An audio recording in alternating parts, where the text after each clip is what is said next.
Olá, eu sou a Amanda E eu sou a Karen. e nós somos do Papo com Psi. E hoje estamos aqui em pleno sábado, dia 8 de março, Dia Internacional da Mulher. E nada mais justo que estarmos aqui entre mulheres, né, para gravar mais um episódio que hoje vai ter como tema mulheres, né? Eu e a Amanda vocês já conhecem, mas hoje a gente tem uma convidada super especial, que é a Cássia, que é nossa colega de faculdade. E eu vou pedir para você mesma se apresentar, Cássia. Oi, sou Cássia, sou psicóloga e eu trabalho na Casa da Mulher Brasileira, né? Eu trabalho no plantão noturno da Casa da Mulher Brasileira desde 2022. Então, hoje é um dia de reflexão também, né, sobre os avanços que as mulheres vêm conquistando e também sobre os desafios que a gente enfrenta todos os dias nessa luta por igualdade, luta por direitos. E vamos tentar falar um pouco também sobre a importância dessa data, sobre os desafios que a gente enfrenta, sobre as nossas experiências pessoais como mulher, né, como mulheres nesse mundo. O Dia Internacional da Mulher, ele tem um significado muito importante ligado a marcos históricos, né, de lutas por melhores condições de trabalho, direitos políticos, direitos sociais. E aí, com o passar do tempo, ele foi ganhando diferentes interpretações, né? Para algumas pessoas não passa de uma celebração do que é ser mulher, para outras pessoas tem esse significado mais profundo, baseado em toda essa história. E eu acho que é importante a gente trazer esse significado também para a gente entender. Eu até vi hoje alguns memes e até algumas amigas minhas compartilharam de que eu quero sim os direitos que foram conquistados, quero tudo, mas pode me dar as flores, pode me dar os chocolates, que eu quero também. Acho que também é sobre isso, é que a gente pode querer um pouco de cada coisa, né? Uma coisa não invalida a outra. E que tal, então, começarmos a falar sobre isso, sobre o que significa para cada uma de nós ter um dia dedicado para a gente, né? Ter um dia que as pessoas olham para a gente com um olhar um pouco diferente. Nós mesmas nos olhamos com um olhar diferente, talvez. Na verdade, assim, é uma data, né, se a gente for puxar para a história, né, é uma data de lutas, né, de reivindicações, né? Então, não existe um patriarcado masculino muito forte, né, enraizado, né, lá, desde, acho que desde sempre, né, desde a existência. Então, as mulheres vêm lutando pelos seus direitos, né? Na verdade, o Dia da Mulher é você olhar para os direitos das mulheres, né? A busca, que até hoje em dia eu estava vendo hoje no jornal, que ainda tem mulheres em Madrid, na Espanha, fazendo reivindicações de direito salarial, que ainda existe essa questão de mulheres, às vezes, com o mesmo estudo ou até maior, né, do que um certo homem na empresa em que ela trabalha e que ela recebe muito menos, né, por ela ser mulher, né, por questão do gênero. Então, assim, se a gente for pensar, eu acho que é triste quando os homens falam assim: ah, vocês têm um dia só dedicado para vocês, o resto é todo nosso. Ah, eu odeio quando eles falam isso. Mas, assim, não entende o significado de que isso vem atrás, né? Das lutas, do direito ao voto, do direito ao trabalho, e assim, e vários outros direitos que, assim, licença maternidade, né?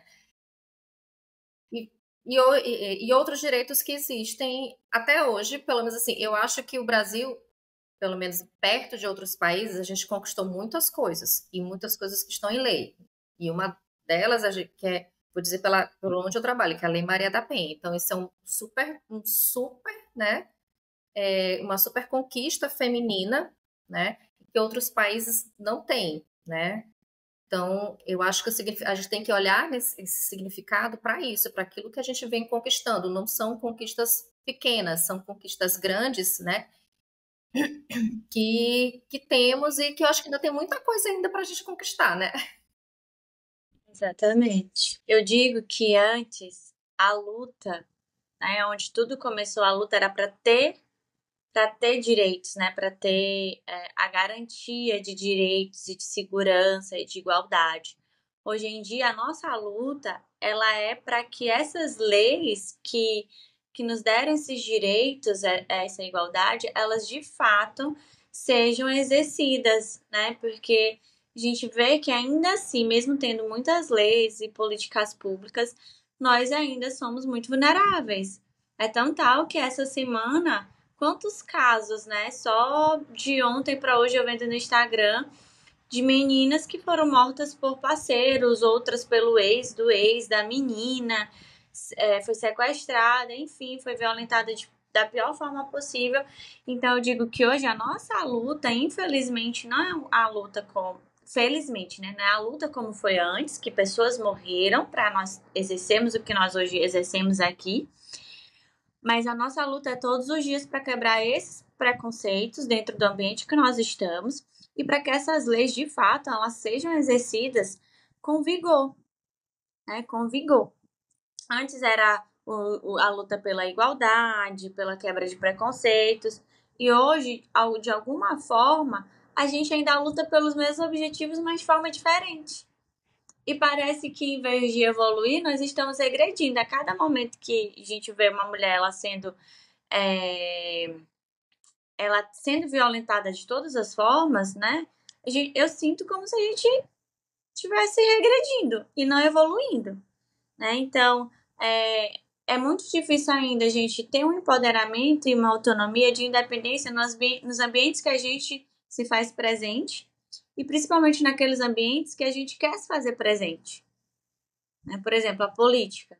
A política ainda é muito só homens, né? Muito. E quando se coloca mulheres lá, sofrem muito, né? Então, hoje a nossa luta, ela é para que a gente de fato seja respeitada. E dificilmente você vai ver um homem, muito dificilmente você vai ver um homem lutando pelas nossas causas no ambiente que nós fazemos presente. E é muito difícil a gente conscientizar também as mulheres que se fazem presente nesse ambiente com a gente, se conscientizar que nós precisamos ser unidas. Então, é muito difícil, né, ser mulher. Então, esse dia, apesar de usar hoje muito mais como capitalismo, como se fosse o dia dos namorados, esse dia, hoje nós estamos aqui falando, mas eu vi reportagem que mulheres estão lutando lá fora, né? E a gente aqui, o Brasil está usando como uma forma de vender flores, chocolates, né? Então, tem muito assim da nossa cultura, sobre o conhecimento, né? Sobre o pertencimento, tomar posse do que é de fato nosso, do que de fato é nosso, entender esses direitos, né? Até mesmo para os nossos filhos, sejam eles mulheres ou homens, para a gente ensinar da melhor forma possível. Eu acho que toda vez que eu tenho essa sensação, toda vez que uma mulher morre por ser mulher ou é agredida por ser mulher, cada uma de nós é um pouquinho afetada também, sofre um pouquinho também, porque dói fisicamente até ver essas reportagens, ver casos e às vezes até conhecer, né? Porque cada uma de nós, se não foi vítima, já conheceu alguém que foi vítima de alguma coisa só por ser mulher. Então, ainda é um mundo muito desigual, apesar dos avanços e apesar da gente viver em um país que, como o Cássio falou, tem muitos direitos conquistados, né? Mas ainda assim é um mundo muito difícil para ser mulher, né? E a gente ainda enfrenta questões. Vocês têm direito à igualdade salarial, mas na prática não é o que acontece. Na prática, as mulheres enfrentam desafios como uma dupla jornada de trabalho, uma vida dedicada a atividades que impedem muitas vezes de avançar na carreira profissional, o que acaba provocando essa desigualdade salarial também. né, uma vida, e até as profissões, como por exemplo a Amanda falando aí que no mundo político a maioria ainda é masculina, né, a maioria dos políticos hoje é homem, e existe até uma porcentagem mínima de mulheres que têm que sair candidatas pelo partido, mas existem profissões que, por exemplo, a maioria é feminina. Só que são profissões voltadas a quê? Ao cuidado. Sim. Psicologia, a maioria, a grande esmagadora maioria dos profissionais registrados são mulheres. Enfermagem, se não me engano, são mulheres.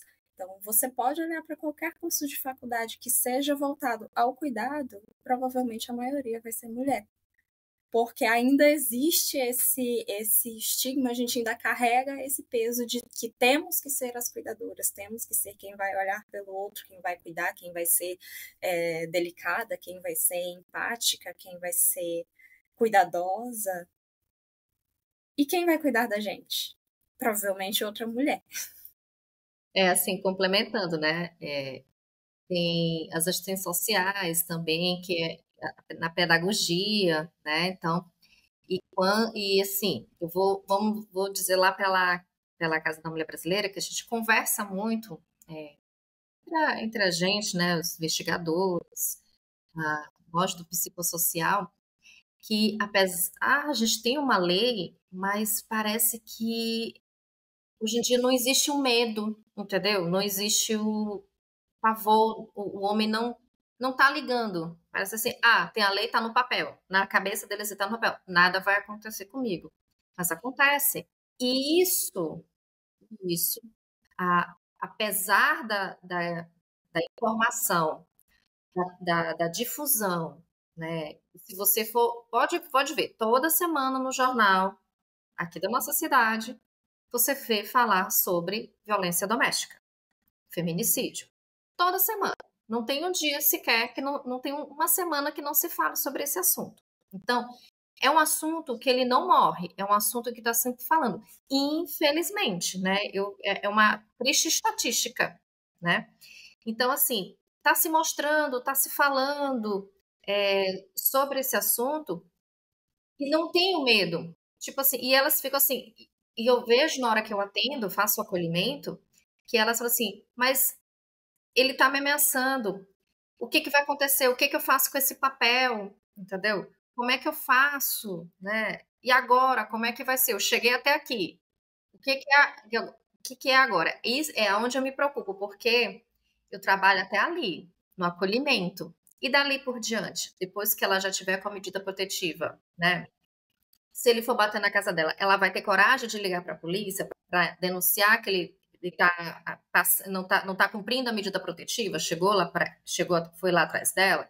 Algumas vão, algumas ligam, outras não ligam, entendeu? Outras pedem para retirar a medida, outras querem retirar o boletim de ocorrência, outras querem pagar a fiança. Assim, gente, é triste, é triste.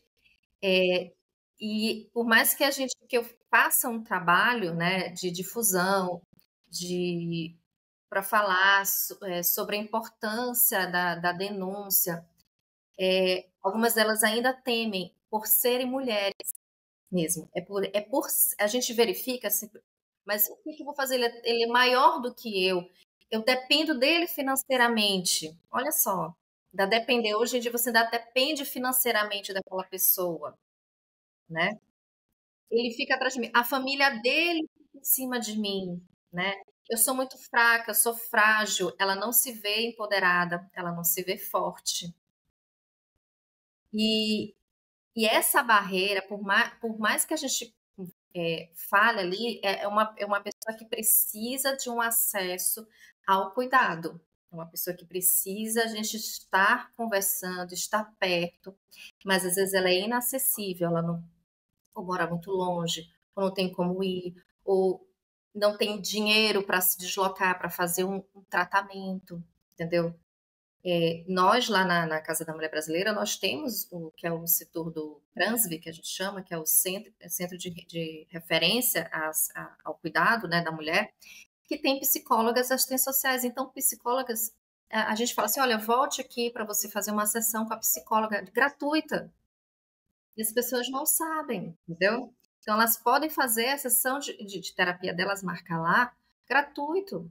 Tem bate-papo toda quinta-feira no Donas de Si, que lá, 1h30 da tarde, se eu não me engano, toda quinta-feira, para falar com essas mulheres, né? E é para a comunidade, não é só para aquelas que já sofreram violência doméstica, porque assim, se você for ver, todas as mulheres já sofreram um abuso psicológico, um relacionamento tóxico, e não só do cônjuge, mas do pai, da mãe, do irmão, do tio, da amiga, né? Então, é um trabalho de formiguinha que eu digo, né? E que precisa estar, a gente precisa falar, até esgotar mesmo, ou quando esgotar, a outra pessoa fala por você, para tentar ajudar. E assim, eu acho, como a Amanda falou, se tornou meio banal no Brasil, a questão do Dia da Mulher, da questão capitalista. Hoje em dia é flores e bombons. Isso não vai dar parabéns para mim. Tem umas que falam assim, tu não vai dizer nada. Nossa, poxa. Ainda falo com o namorado, meu marido, poxa, você não falou nada, não disse nada, né? Então, é complicado. Exatamente. É interessante quando tu fala que tem isso para a comunidade, porque eu, enquanto comunidade, sei da existência da Casa da Mulher Brasileira, mas não sei de todos os projetos que tem lá. Inclusive, estou surpresa por saber disso. Por conhecer pessoas que às vezes precisam desse serviço e eu, por não saber, não tinha como orientar, como falar disso, né? Mas já é muito bom saber. Acho que assim, a gente está falando, nós aqui, enquanto psicólogas, as três, enquanto mulheres relativamente empoderadas, nós já temos uma formação, nós já temos, né, condições de vida melhores do que grande parte da população. E pensar que nós aqui, por exemplo, eu e a Amanda não sabemos de todos os serviços, de todas as possibilidades que mulheres em situação de vulnerabilidade podem encontrar. Imagina as mulheres que estão em situação de vulnerabilidade, que, como Cássia falou, muitas vezes não tem o dinheiro de pegar o ônibus para ir em busca do serviço. A gente sabe que, por exemplo, plataformas como Uber e 99 têm projetos em relação a isso, né, de dar uma corrida gratuita para a mulher ir até uma delegacia da mulher, né, em situações que se sentir em risco. Mas será que todas sabem? Será que essa informação de fato está chegando a quem precisa? Eu Porque acho isso atinge só uma... Oh, perdão, pode falar. Não, pode falar. Porque eu acho que de atinge uma parte de uma população, não atinge o todo, né?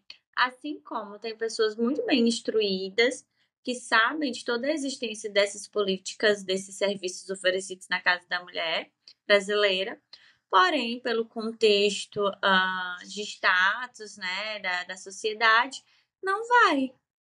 Então, tem várias camadas, né, e nessas situações. Tem uma camada porque não tem condições, por exemplo, para ter o básico de uma condução do ônibus. A outra não tem acesso à internet, ao telefone, não sabe nem o que é aplicar a Uber. Por exemplo, a mamãe acha que é de graça, né? Quando a gente pede. Porque vocês pedem para ela nunca precisou pagar. Pois é, e aí... Então, tem as outras pessoas que, por um status na sociedade, evita de ser vista, de saberem que ela está sofrendo esse tipo de violência. Então, o trabalho de formiguinha não é só sobre um aspecto, né? Quando a Cássia fala, é sobre vários aspectos dentro desse contexto. Porque tem que trabalhar a informação com essa mulher que é muito bem financeiramente, tem que trabalhar essa informação e essa conscientização do cuidado, né, dela se empoderar de cuidado primeiro, de saber como ela pode se cuidar dessas variadas formas. Então, é um trabalho que requer, às vezes, também muita paciência do profissional que está lá informando. Porque às vezes chega a pessoa e, mas puxa, por que tu não liga? Por que tu não veio antes? Você sabe de todas essas informações, a gente fica, qual o motivo que essa pessoa tá nesse ambiente, né, de agressividade? Por qual motivo? E enquanto psicólogos, nós sabemos que existem várias questões que podem estar aí fazendo com que a mulher em si ela fique nesse contexto de violência. Então, o trabalho de formiguinha não depende só da Cássia lá que está na hora do acolhimento, né? É desde a pessoa que atende essa mulher na portaria, né? Desde o segurança da pessoa lá na porta de entrada. A forma como ela vai ser vista, a forma como ela vai ser tratada, tudo isso pode fazer com que ela se conscientize, assim como pode fazer com que ela fique mais ainda desmotivada a buscar ajuda. O que ela vai fazer com esse papel? E assim, eu lembro que quando eu ia começar a trabalhar lá, uma amiga minha falou assim pra mim, mas lá é só para as mulheres de baixa renda, né, que não tem instrução. Eu falei assim, você é quem se engana. Eu vou, assim, pode ser, que é uma grande maioria de pessoas assim, não é que seja baixa renda, eu não gosto de falar dessa forma, mas pessoas que moram em bairros que não é de alto padrão, né? Sim, mas eu acho que essas pessoas são mais informadas e têm menos medo do que as pessoas que moram em bairros de alto padrão, tá? Por quê? Porque elas preferem ficar caladas, né? Seguram situações de relacionamento tóxicos por conta de padrão da vivência da sociedade. E eu acho que por aquilo que ainda é colocado dentro da família, dentro do círculo de amigos, de que, mas olha, sem ele tu não vai conseguir outro igual, né? Então tu tem que aguentar, né? Nossa, teve um casamento gastou rios de dinheiro e agora tu vai terminar esse casamento, tu não tem força, tu não tem coragem. É a mulher que molda o homem, tu não consegue mudar ele. Nossa, então eu acho que se escuta muito essas histórias dentro de um ciclo de um poder aquisitivo um pouco mais alto, tá? Não é porque ela fez faculdade que ela não vai entrar num ciclo desse, não vai entrar num ciclo de violência. Vai sim. Qualquer pessoa, qualquer mulher vai entrar, gente. Não importa o valor aquisitivo, não importa a instrução que você tenha, não importa se você tem doutorado e se você só tem o Fundamental 2, entendeu?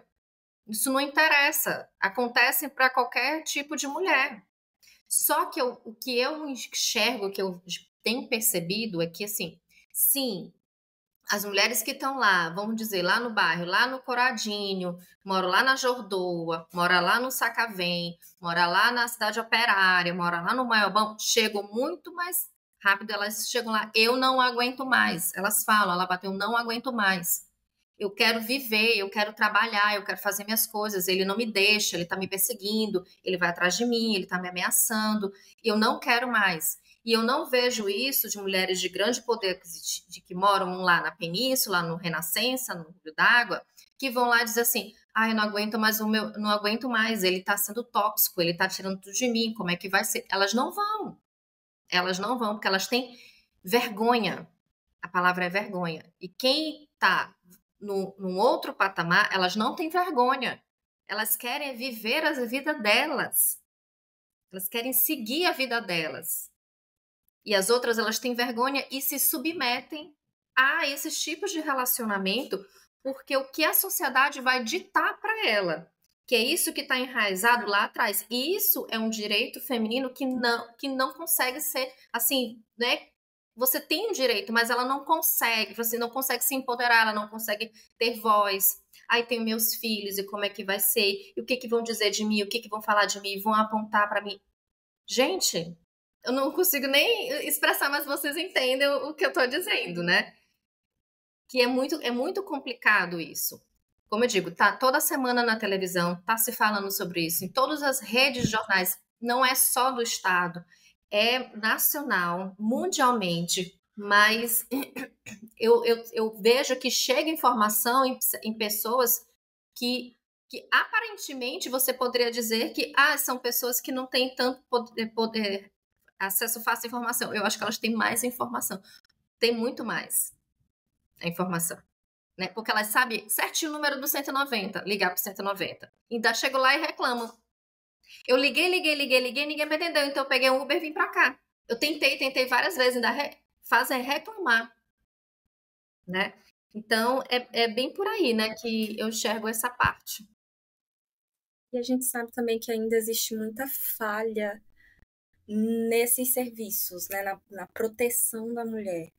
E eu imagino que para algumas isso também impacta, de ver, por exemplo, o que a gente vê passando no jornal, de que a mulher que foi assassinada pelo ex, ela tinha uma medida protetiva. Sim. Ou ela reclamou várias vezes, já fez BO várias vezes contra ele e nada aconteceu. Eu entendo também que essas falhas também podem impactar nessa falta de busca, falta de procura.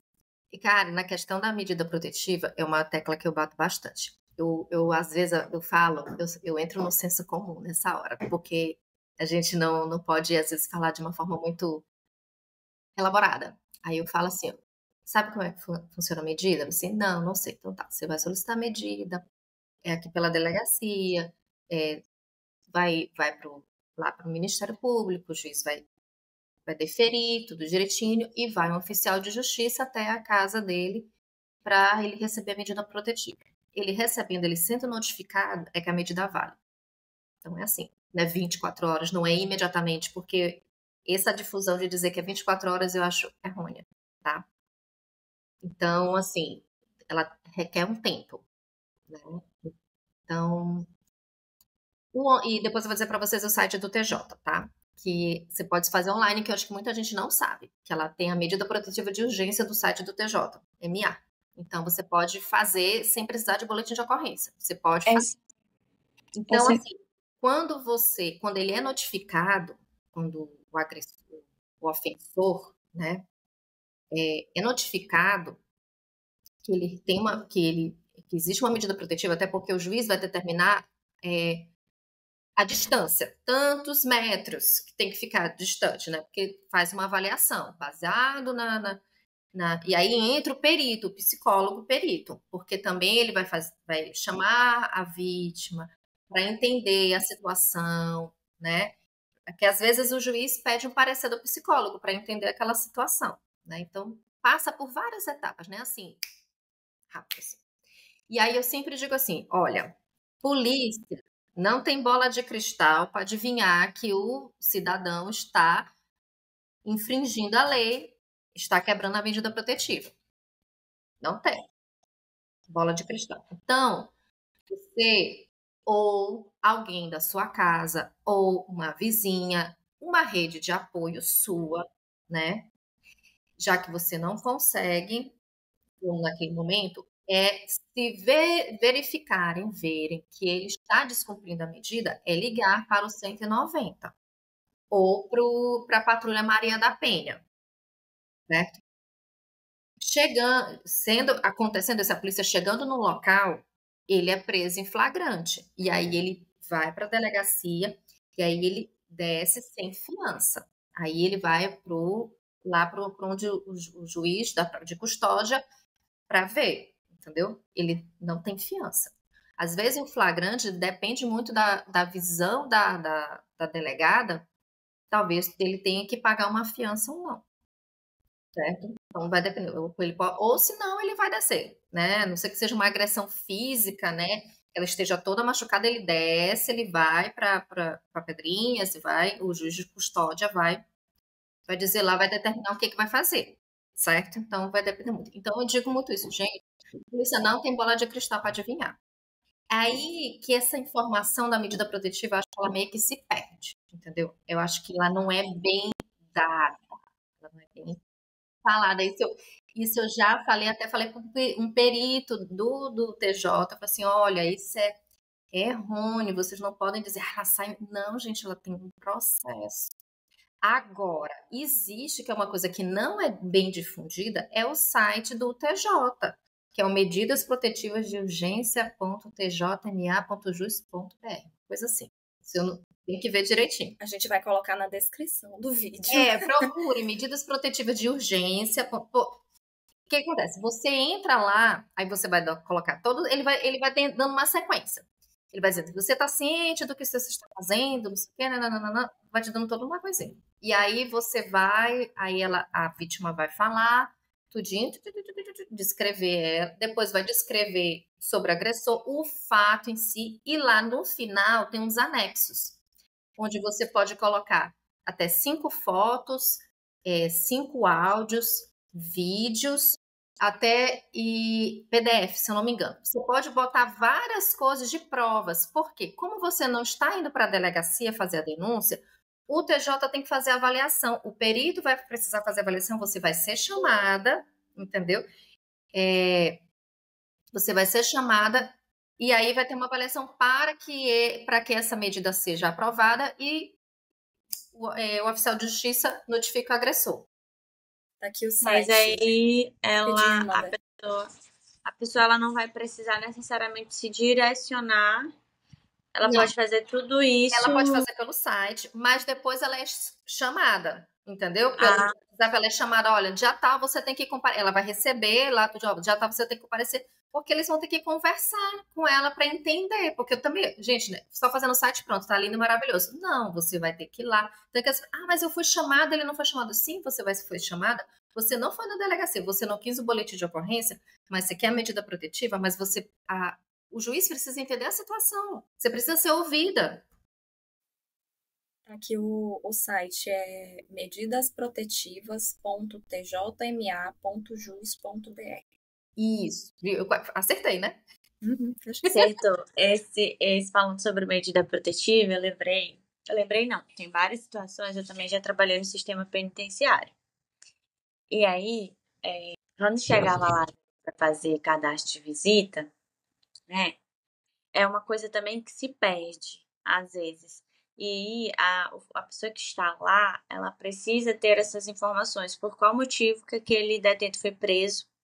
E quando é uma violência contra a mulher, saber identificar quem é essa mulher, porque várias vezes essa mulher que fez a medida protetiva ou ele quebrou alguma outra coisa de violência contra a mulher, a maioria das vezes essa mulher, ela vai lá fazer o cadastro de visita, sabe?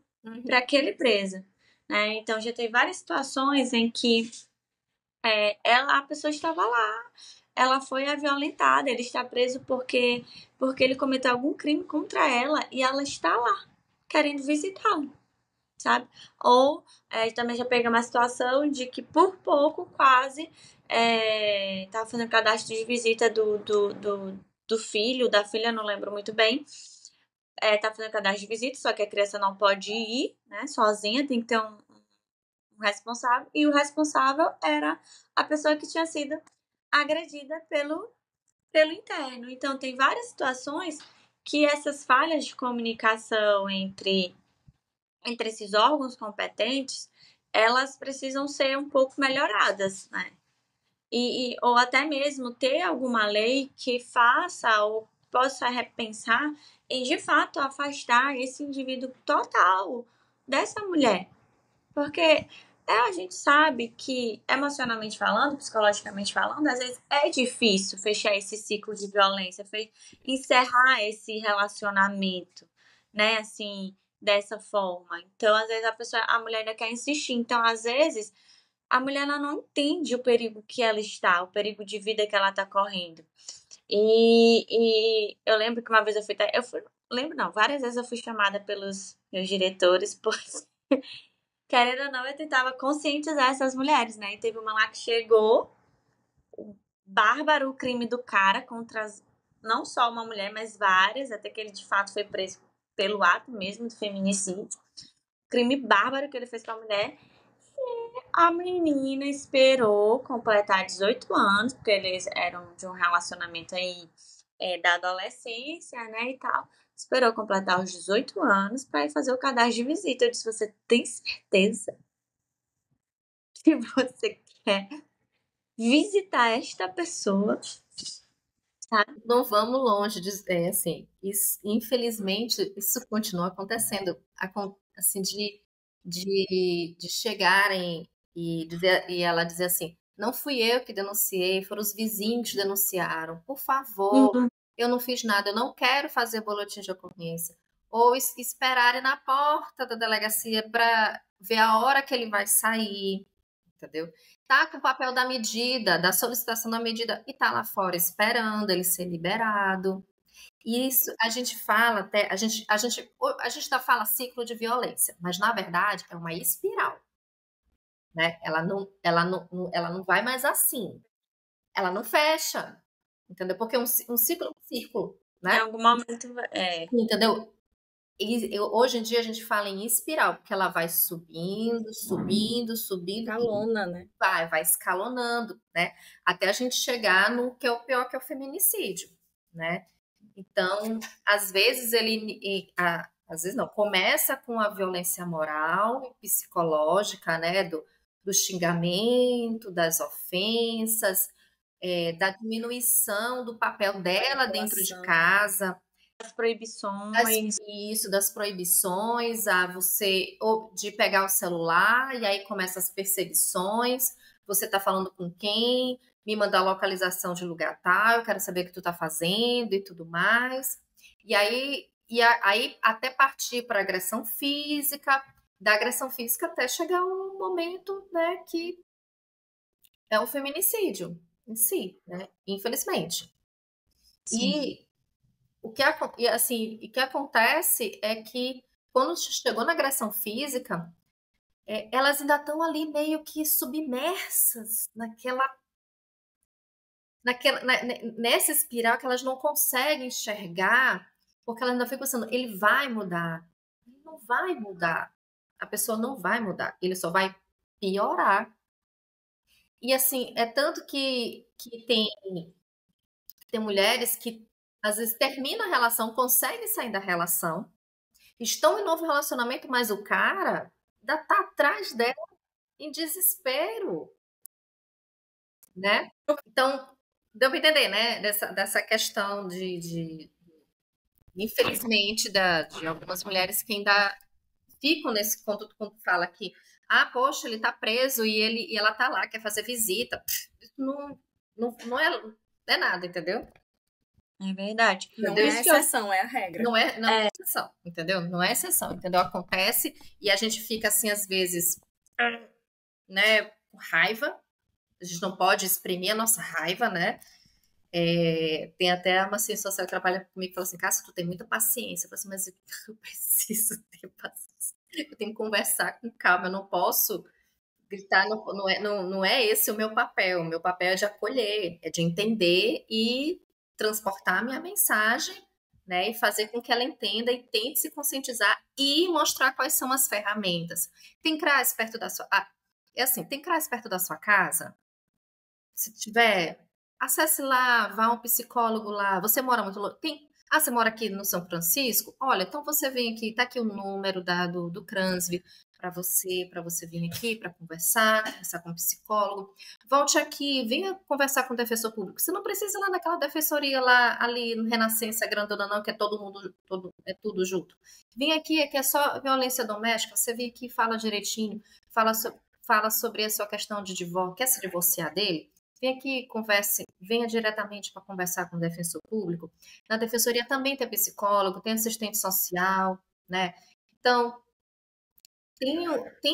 eu falo assim, gente, a casa da mulher é como se fosse uma mãe, mas não é casa da mãe Joana, é uma mãe, tá?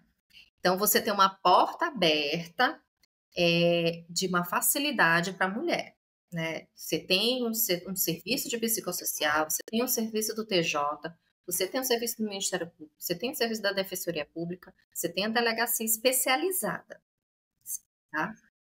Então, ela te ajuda a ir no só lugar. Porque antes, gente, como é que era antes? Vocês se lembram? Acho que vocês são mais novos do que lugar diferente.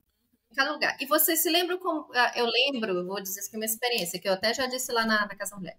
Eu lembro que minha mãe sofreu violência doméstica de um pai da minha irmã. Eu lembro dela me carregar e com o bebê no colo, e a gente ir lá para beira-mar, e ela fazia a denúncia, porque ele tinha dado um tapa no rosto dela. Aí sabe o que eles disseram? Olha, a gente não pode fazer muita coisa, você não pode fazer boletim de ocorrência e fazer com que ele pague uma cesta básica. Né? Por isso que eu acho importante, e eu falo que é importante a questão da lei, porque assim, o que era pagar uma cesta básica? A mulher morria, tchau e bênção. Não acontecia nada. Então, e é muito importante ter essa lei unificada. As pessoas falam que é uma lei feminista. É porque não sabem, né? Ah, mas é uma lei que só protege as mulheres, não protegem os homens. Não protege não. E vocês estão dentro de todas as outras leis, assim como nós também, mas não existe uma específica que proteja a gente de diversas coisas. Da violência patrimonial, da violência financeira, da violência psicológica, né? Ah, então é muito fácil dizer assim, eu como mulher, tá na relação e você se dedica, aí o cara fala assim, tu tá gorda. Ai, tu é burra. Ai, tu não te interessa por política. Ai, me apaixonei por ti agora, porque antes tu não era nada. Quem que vai te querer? Ninguém vai te querer, só eu que vou te querer. Vai a mulher falar ao contrário. Cara, existe uma disparidade. Existe. É isso que eles não enxergam.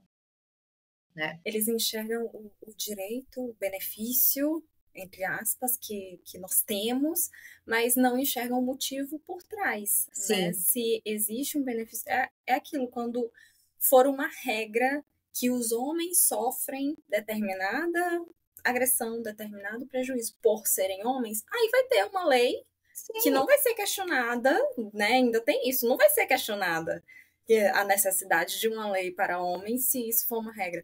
Mas quando é para as mulheres, já foi comprovado por pesquisas, por determinadas fontes de que mulheres são mais suscetíveis à violência, mulheres são mais suscetíveis a desigualdades várias, mas ainda assim a lei é questionada, os direitos poucos que foram conquistados são questionados. Sim. A gente comentando sempre vinha à minha cabeça a questão do apoio, o quanto é importante o apoio, né, às vítimas, apoio sim profissional, psicológico, emocional, mas também o apoio entre seus pares. E eu acho que essa é uma das principais questões, é uma coisa multifatorial, essa questão do permanecer em um ambiente violento, permanecer vivendo violências, mas eu acho que essa é uma das questões, porque a gente vive uma sociedade que culturalmente, socialmente, religiosamente não presta apoio a essas mulheres.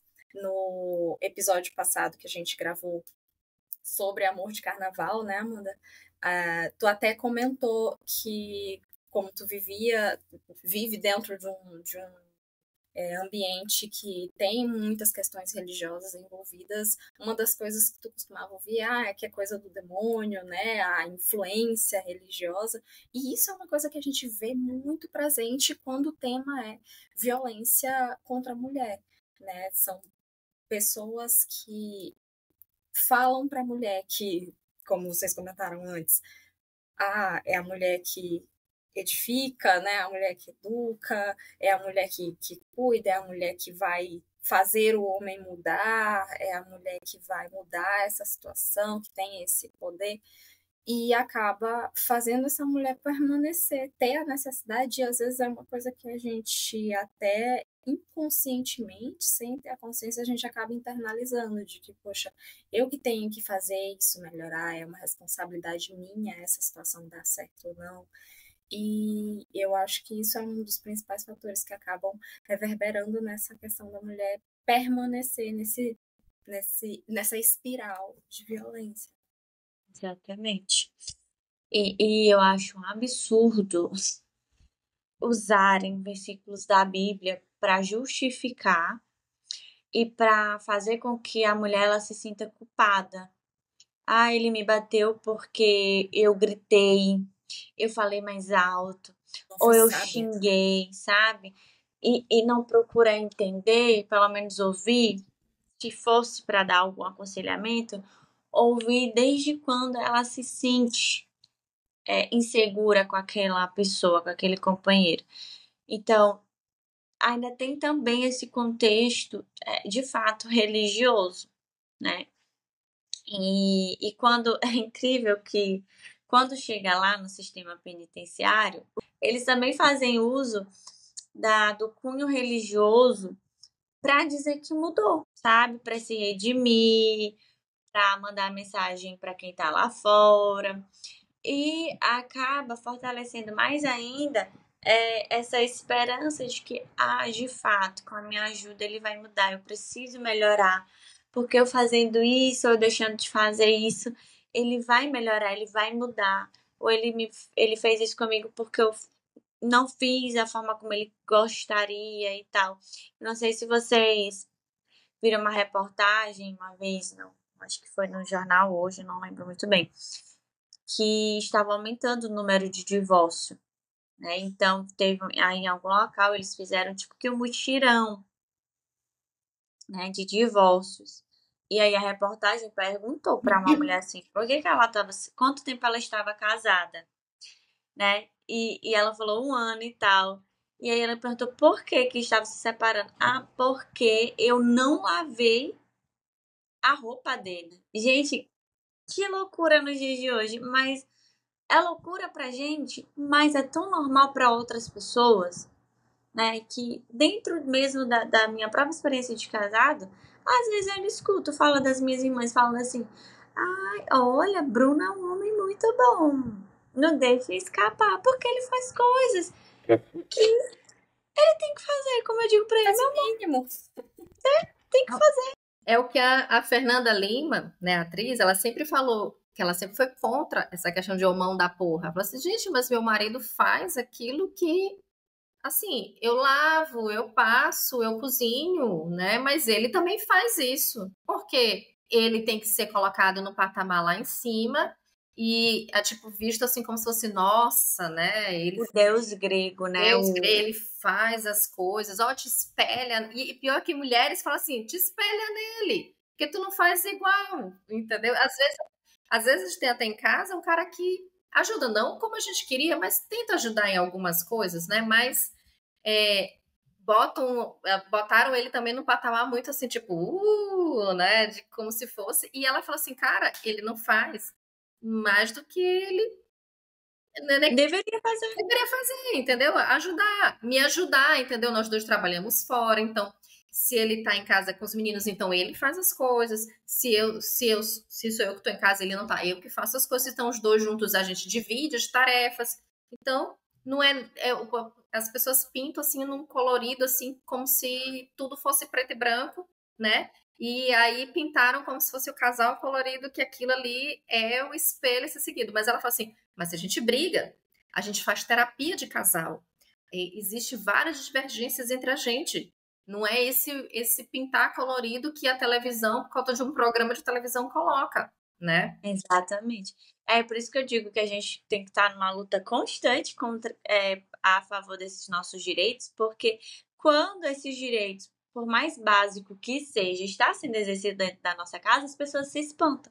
Uhum. As próprias mulheres se espantam, né? Então, é uma coisa que a gente também tem que ficar se polindo e se poldando com relação também às outras mulheres. Porque eu acho que a gente não vai chegar em um nível básico de evolução de direitos, de empoderamento, enquanto as mulheres todas não ficarem, pelo menos assim, um pouquinho, sabe? Perto uma da outra com relação a saber os seus direitos, a saber o que é autocuidado, o que é empoderamento, o que é independência, o que é ter liberdade de escolha. Sim. Né? Sobre o básico, desde a infância e da adolescência, saber ali orientar, educar sobre essas escolhas, sobre esses direitos.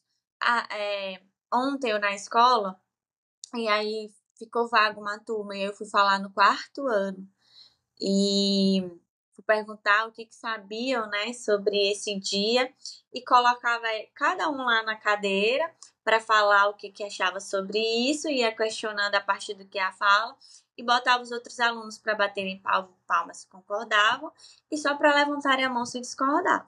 Então, assim, tem que ser desde esse momento ser orientado, ser ensinado para essas crianças, homens e mulheres, porque senão a gente vai ficar em uma luta sem fim, uma guerra sem fim com isso, porque quando se tem o básico, se tem o mínimo, as pessoas elas julgam. E até como vocês falaram, nós, mulheres, ainda somos vistas lutando por esse direito, mas é muito difícil ver um homem lutando em nossa defesa pelos nossos direitos, né? Então, a gente não pode focar em ensinar só para as meninas, só para mulheres, crianças e adolescentes meninas que nós temos direitos, nós temos que correr atrás dos nossos direitos, nós temos que cobrar respeito, nós temos que cobrar igualdade. Se nós não estamos ensinando também para os meninos que eles têm que respeitar, que eles têm que buscar pela igualdade, que eles têm que buscar também por esse respeito, tentar proporcionar na medida do possível, na medida que cabe a cada um, esse espaço seguro, acolhedor, para que todo mundo possa, enfim, dizer, ok, agora somos todos seres humanos. E aí talvez um dia a gente possa parar de ouvir reclamações sobre uma lei especificamente para mulheres. É isso aí. E assim, lembrar aqui de uma experiência que eu acho que, vamos para falar um pouco da parte de trabalho, né? Eu lembro quando era gerente de restaurante, né? Antes de ser psicóloga, né? E existiam gerentes homens e mulheres, e sempre eles ganhavam mais, né? Então, era eu e mais uma colega, a gente lutava muito, né? Para ter um salário pelo menos igual, né? E entender se a gente fazia o mesmo, se a gente está fazendo a mesma coisa, né? É o mesmo trabalho, só que em hotéis diferentes, né? Por que a gente tem que ganhar menos do que eles? E quando eu fui trabalhar em outro restaurante, né, em outro hotel, a questão era tipo, você não tem força suficiente, você não é capaz o suficiente, né?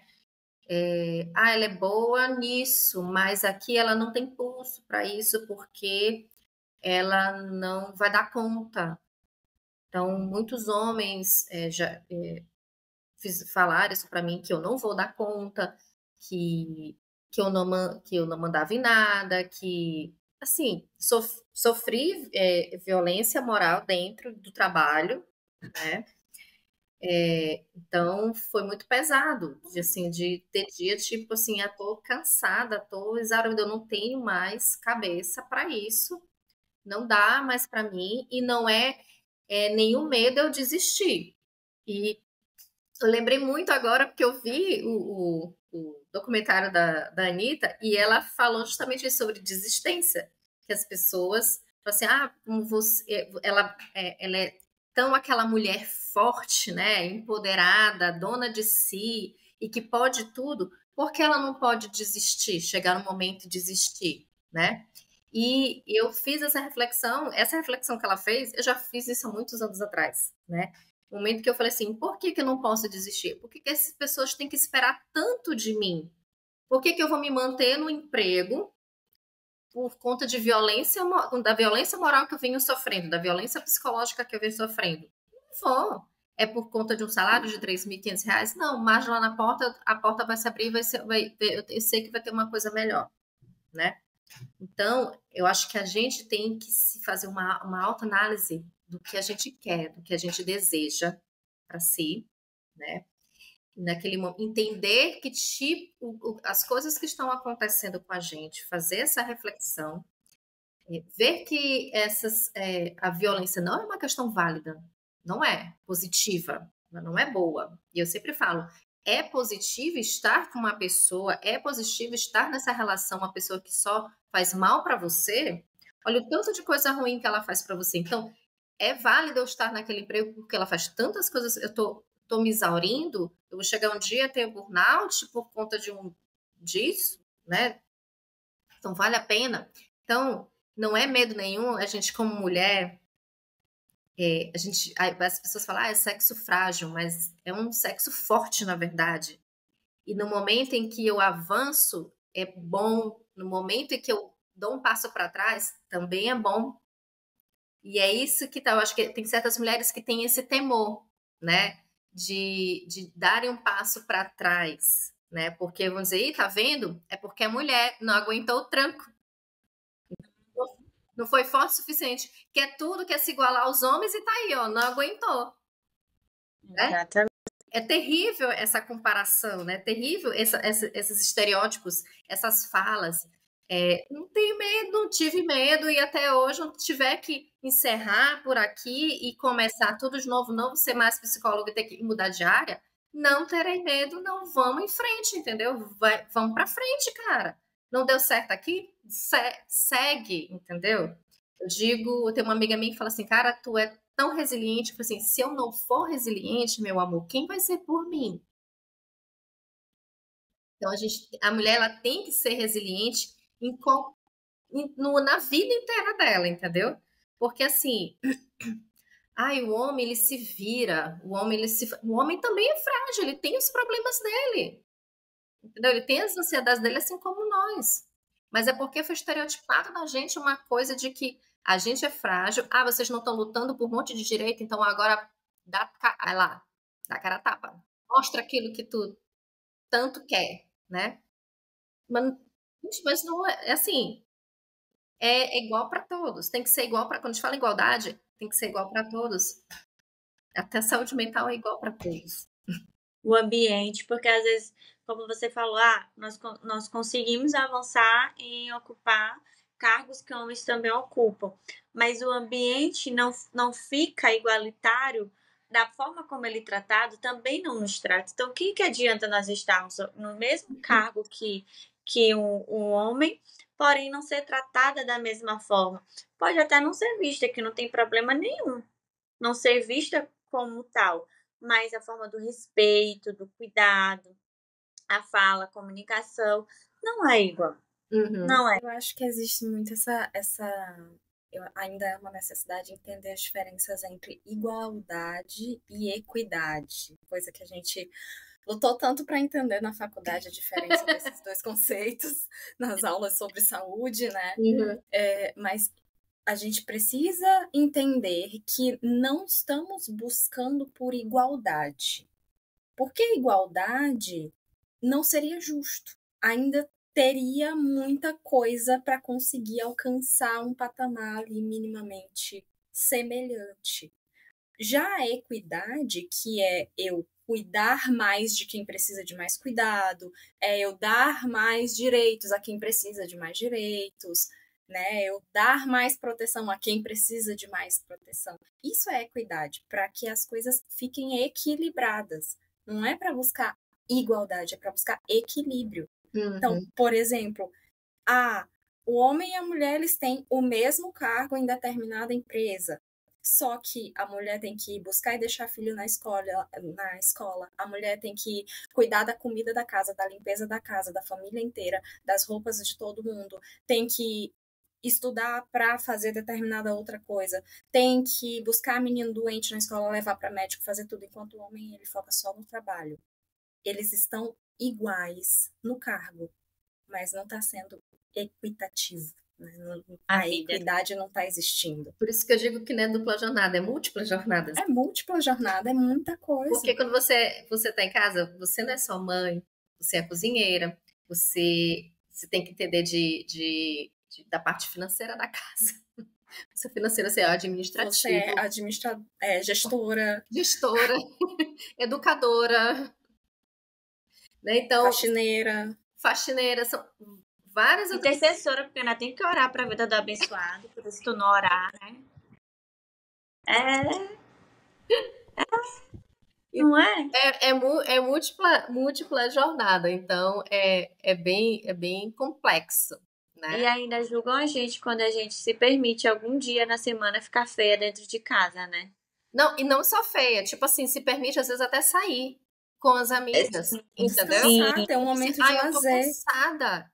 Cansada de quê? Ai, eu odeio essa frase quando fala cansada de quê? Eu sempre odiei quando eu era casada, falar assim, mas tu tá cansada de quê? Tu tem tudo em Só de ficar em casa. casa? Eu só fico em casa. Não, tá bom, não. Eu prefiro não comentar.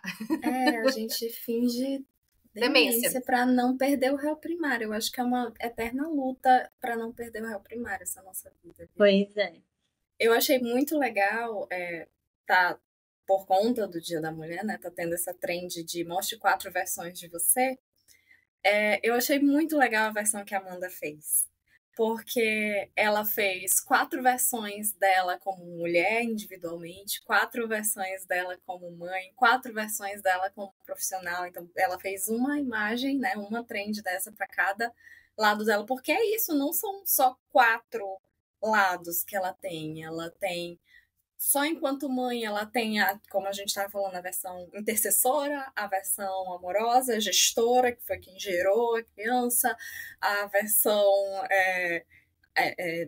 protetora. Como esposa, ela tem a versão companheira, a versão apaixonada, né, a versão etc. Como profissional, ela tem a versão empreendedora, a versão psicóloga, a versão educadora, a versão palestrante. São muitas versões que existem dentro de nós. Então, eu achei isso maravilhoso. E que de todas a gente não pode falhar, porque se falhar, né? Como você falou, não pode desistir. Porque tu vai desistir. Então a gente não pode se cansar. Por que tu tá cansada? Cansada Então, de quê? de de todos os cargos assim que a gente ocupa, as funções, sei lá, que eu nem consigo dar nome para isso, porque são tantas coisas. Ainda existe várias outras por trás, né? Existe várias outras por trás. E aí não tem como a gente não se cansar um dia, não querer ficar sozinha, ficar livre, sabe? Assim, ficar longe dos filhos, do marido, da mãe, sei lá o que que é. Só quero ficar no meu quarto, assistir Netflix e me deixa um pouquinho em paz.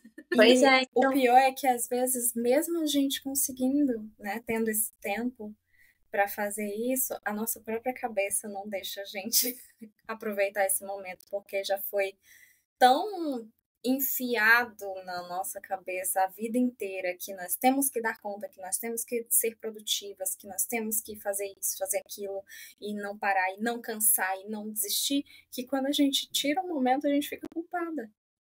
eu não fico. Ai, glória a Deus, é uma menina terapeutizada, a gente faz escuta, terapia. Gente, sério, eu não fico. Eu participo de um grupo de mães e lá a gente troca muitas experiências, né? E tipo assim, nós somos mães quase uma perto da outra, assim, os filhos têm meses. E aí, eu não fico com esse sentimento. Por exemplo, às vezes até quando eu vou trabalhar, eu saio de casa que eu vou trabalhar, eu acho o máximo. Que bom! Porque eu tô te falando, é uma menina terapeutizada, entendeu? Faz terapia, Amanda, cuida da saúde mental, tem equilíbrio mental.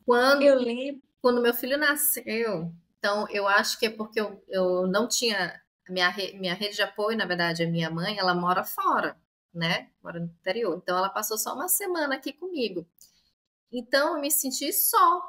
Então era só eu, meu filho e tinha uma moça que trabalhava aqui comigo para fazer as coisas da casa, né? Mas eu era tipo assim, olha, eu falava isso para ela, eu tô para fazer as coisas da casa, tipo lavar, passar, cozinhar, limpar. Eu cuido de Pedro.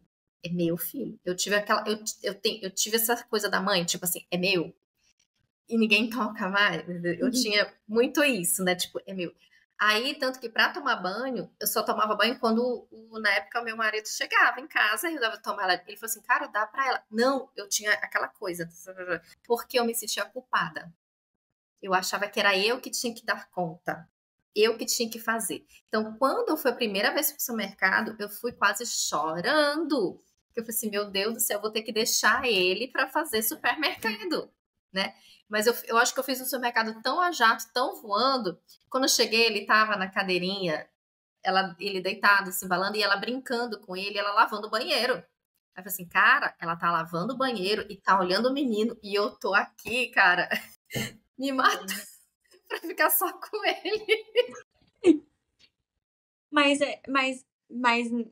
sabe, assim, cada um tem as suas facilidades e vai Sim. ter também as suas dificuldades, né? Mas, tipo, de ter culpa, de deixar a Esté pra ir trabalhar, ou tipo, já sair, deixei a Esté com o meu esposo pra sair com amigas. Eu não sinto culpa. Eu não fico, tipo, preocupada, porque primeiro, eu sei que ele vai dar conta. Eu não fiscalizo o que ele tá fazendo. Desde então, eu sempre deixei ele dar o banho, trocar, né? Assim, vai lá, meu filho, tu vai aprender. Se eu aprendi, tu vai aprender, né? Então, eu não sinto essa culpa. Não sei também se pelo contexto em que fui inserida, que eu vivi, então tive várias experiências, então meu psicólogo fala que eu sou muito adaptativa, né? Vou me adaptando ao meio. Então talvez seja isso. Mas eu não tenho essa culpa materna, assim, nesse sentido, sabe? De olhar pra dentro de mim. De olhar pra dentro de mim e ver o que eu preciso naquele momento. Porque eu sei que às vezes tem dias que Esté tá no auge da chatice, né? Querendo só colo e peito. Então, eu tenho que olhar pra dentro de mim e ver qual é a minha necessidade naquele momento, porque se eu não suprir aquela minha necessidade, eu não vou conseguir dar conta dela. Então, às vezes, eu chego aqui, ó, pega aí, fica com ela aí, Bruno, fica, eu vou ali pro quarto, fico sozinha, eu tomo meu banho bem de relaxar, eu faço alguma coisa por mim. Aí teve uma hora que eu até falei assim pras meninas no grupo, tava todo mundo no auge do estresse, eu falei, gente, a única coisa que eu queria era tirar minha roupa e ficar deitada, pelada no chão, era só isso pra eu ter um pouco de sossego. Então, é o que às vezes eu falo para as pessoas, você precisa dar voz o que o seu corpo está precisando, o que a tua mente está falando para te fazer naquele momento. Porque, às vezes dá vontade de sair pela rua gritando, vai, cara, vai em algum lugar e grita, sabe?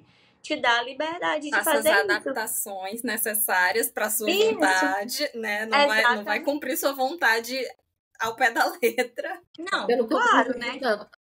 Mas vai numa praia, vai pra dentro do banheiro, enfim, faz alguma coisa que você sinta que o seu corpo supriu aquilo que estava te pedindo.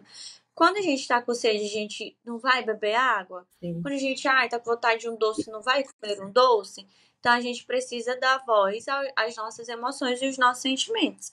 E não querer que as pessoas validem. Às vezes a gente fica aí, e aí, o que que tu acha? Tu acha que eu tenho que fazer isso? Tu acha que eu tenho que fazer aquilo? Tá sempre esperando que alguém dê força para poder você fazer. E se alguém discordar, ou várias outras pessoas discordar, parece que a pessoa não consegue, a mulher não consegue se sentir capaz de fazer aquilo. Principalmente quando outras mulheres falaram assim, ai, tu tem certeza que tu quer fazer isso? Tu tem certeza? Tu tá decidida mesmo que é isso que tu quer pra tua vida? Olha, ele é assim, mas olha o que ele faz aqui desse outro lado, olha o que ele compensa, sabe? Então, essas falas não ajudam.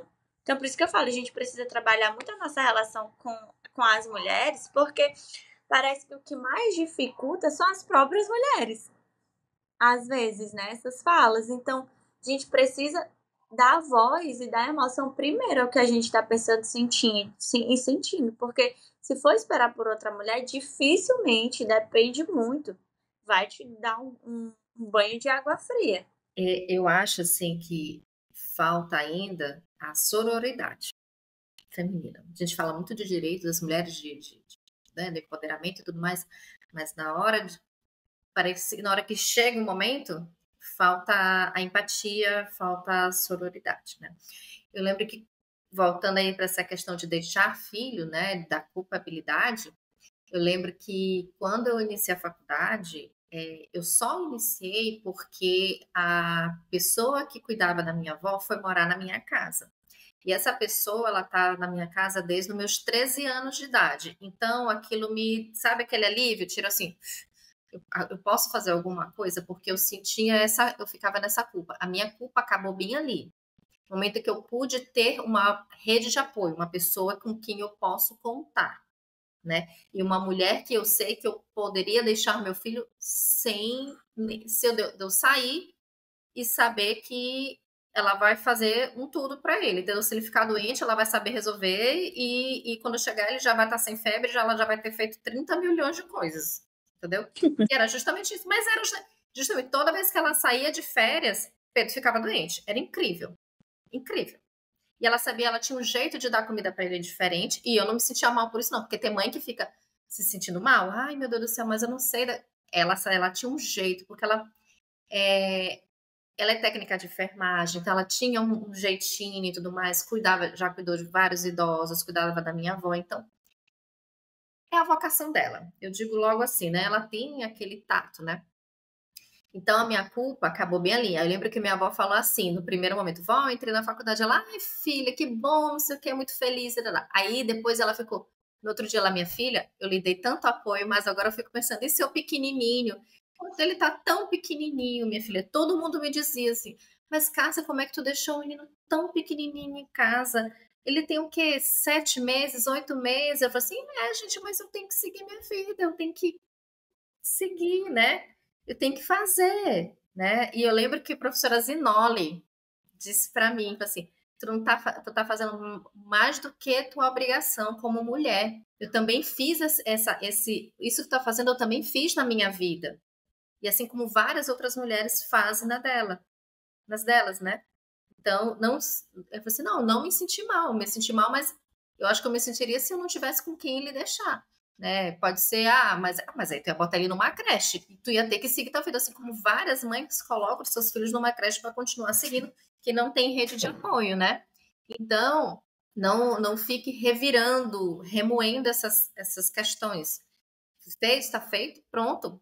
Siga a sua vida. E aí eu fui com, assim, tipo, cara, eu não posso mais me sentir da forma como eu me sentia no começo. Eu tenho que seguir, né? Eu tenho que buscar aquilo, tenho que correr atrás daquilo que eu quero. Mas eu tive falas de algumas amigas dizendo, tu tem certeza? É isso que tu quer para mim, tua vida? Por que tu não procurou uma profissão que dê dinheiro, pelo menos? Então, Poxa, e não sei o quê. Complicado esse Tão boa em contexto do outras dinheiro. coisas, tu sabe cozinhar tão bem, por que tu tá fazendo isso? Tu podia estar investindo em outras coisas na tua vida e tudo mais. Eu acho que isso desmerece tanto a gente, entendeu? Tipo, te coloca num lugar tão pequeno, porque assim, tipo, a pessoa não reconhece o seu valor. E é tão ruim quando mulheres falam assim, tu tem certeza que quer fazer isso? Tu tem certeza que tu dá conta? Tem certeza? Olha, fulano de tal é melhor. Olha, é melhor tu fazer certa coisa. Vai ser mais fácil pra ti se tu fizer isso. Entendeu? Não tem um apoio, tipo assim, cara, bota o maior fé. Eu sei que tu é boa naquilo que tu fazia, mas não pode ser bom em existe. outras coisas. Você pode ser bom em outras coisas. Não existe isso, né? Infelizmente, tem algumas pessoas que ainda têm essa fala, né? Atenta, e se não deu certo, mas pelo menos você teve a possibilidade de tentar e saber que não deu certo porque você tentou, porque depois fica lá, ai, se eu tivesse tentado. Já pensou se tu não tivesse feito psicologia? Hoje tu poderia não estar aqui, lógico, obviamente, e poderia estar se questionando, poxa, e se eu tivesse feito? Aham. Eu me questionei muito assim, tipo, que eu lembro que quando a gente chegou na cadeira de neuroanatomia, as meninas falaram assim, por que tu não faz medicina? Tu te dá tão bem. Eu falei assim, gente, eu me dou bem em uma cadeira, neuroanatomia. Não significa que eu vou me dar bem nas outras 30 mil cadeiras que existem no curso de medicina. Eu me dou bem nesta aqui. Não existe só neuroanatomia. E fora que o estudo assim, é exaustivo, madrugada dentro. Eu tenho um filho pequeno. Neste momento, eu quero estar aqui fazendo psicologia. Eu não quero fazer medicina. Não tenho nem dinheiro para fazer medicina. Já tá difícil pagar psicologia. Todo tempo que eu escuto alguém falando assim, porque vai dar certo, e se não der certo, não sei o quê, sempre me vem à mente uma coisa que é algo que eu repasso até para os pacientes. Tá, mas quem disse que dar certo é acontecer do jeito que você está querendo, da forma mais positiva possível? Uhum. Dar certo é acontecer o que for acontecer. Por exemplo, Cássia trabalhava como gerente. Ela deixou de trabalhar como gerente e depois foi fazer psicologia. É porque não deu certo? Não, é porque deu. Deu certo até certo ponto. E aí depois continuou dando certo, porque ela foi para outro lugar, foi fazer outra coisa, foi buscar outras coisas. Só que, claro, isso eu falando aqui, no meu momento emocionalmente estável, né? Em um momento bom de conversa, na hora que as coisas estão fora de controle, na hora que a gente tem uma decisão difícil para tomar, na hora que a gente está emocionalmente fragilizada, é difícil a gente ter esse entendimento de que não, vai dar certo de qualquer forma e tal, eu vou fazer, vai acontecer. Então, por isso, eu acho que é muito importante isso da tua fala, da gente ter sororidade, da gente ter empatia, da gente ter ser essa voz que vai dizer para a pessoa, não, vai dar certo, o que tu for fazer vai dar certo. E se não acontecer da forma que tu tá pensando, vai dar certo de todo jeito, porque você vai fazer outra coisa. Cai e levanta, filho. É assim, fala. Gente, não deu, levanta, entendeu? Levanta, vamos dar um jeito, entendeu? Que eu digo, fala assim, se nada der certo, vou vender quentinha, vai dar certo. Vai dar certo. Mas vai dar certo, entendeu? Só que assim, eu acho que a gente não pode também. Tem gente que fala assim que a gente não deve sonhar, que a gente não deve planejar e tem que se. Cara, a gente tem que fazer aquilo que nosso coração, nossa mente diz pra gente fazer. Respeitando sempre a gente e respeitando as outras pessoas. Nada que vai infringir contra ninguém, contra a lei, nada que seja assim negativo. Se for algo que vai lhe trazer felicidade mesmo, e se eu tiver que sair dessa casa e ir para um lugar menor?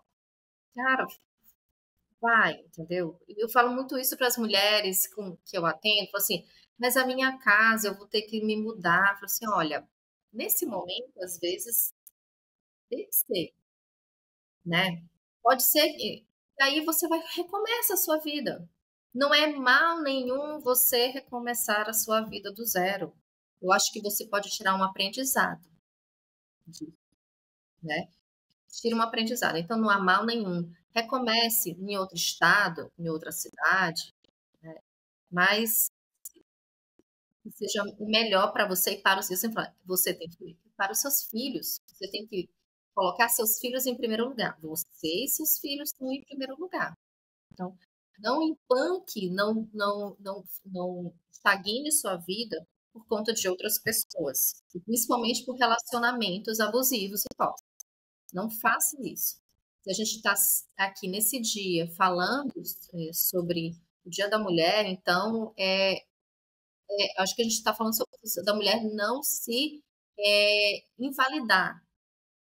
A mulher, sim, ela crescer e que não é ruim ela desistir e que não é ruim ela recomeçar do zero. Não é pausa, entendeu? Olha, hoje em dia eu vejo no LinkedIn, lá tem, se tu bota no currículo, pausa na carreira. O que você fez, entendedor de pausa na carreira? Não é ruim isso. Antigamente você via, o que tu ficou fazendo esse tempo todo, entendeu? Cara, eu tive um filho. Eu tive um filho e parei a minha vida para cuidar do meu filho.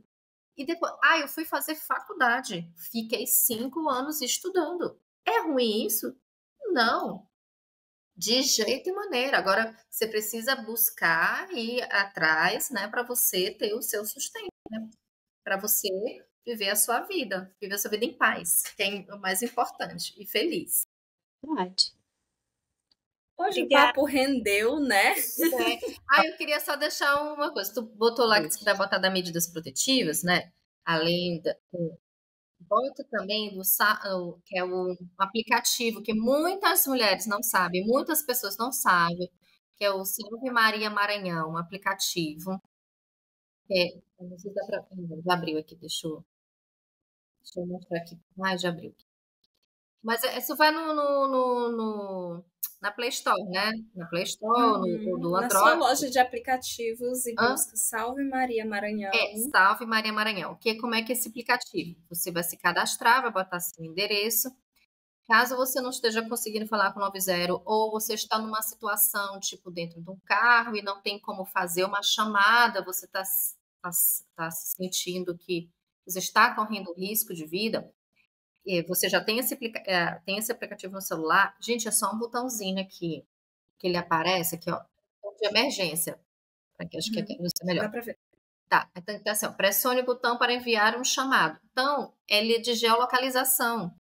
Então, ele vai para onde você estiver. E na lateral, ele tem um telefone da Patrulha Maria da Penha, tem WhatsApp, tem e-mail, ligação para a capital, ligação para o interior. Então, assim, ele é um aplicativo para ser usado com responsabilidade, né? Mas que ele ajuda a salvar muitas mulheres, né? Porque às vezes o 90 pode ser que não atenda no momento, mas aí na hora tu tá aqui, tu tá naquele momento, às vezes até em cárcere privado, aí você tá aqui, você pá, faz a chamada, né? Você tá em uma situação que você não consegue, então você só apertar o botão que a polícia vai até o local. E é isso, meninas. Mais um ano falando sobre mulheres, sobre a nossa luta. E mais um ano de muitos que virão, né? Agradeço, meninas, foi excelente o papo. Obrigada, Gente, Cássia. obrigada, Cássia. E a gente se vê no próximo episódio. Tá bom, obrigada. Beijo.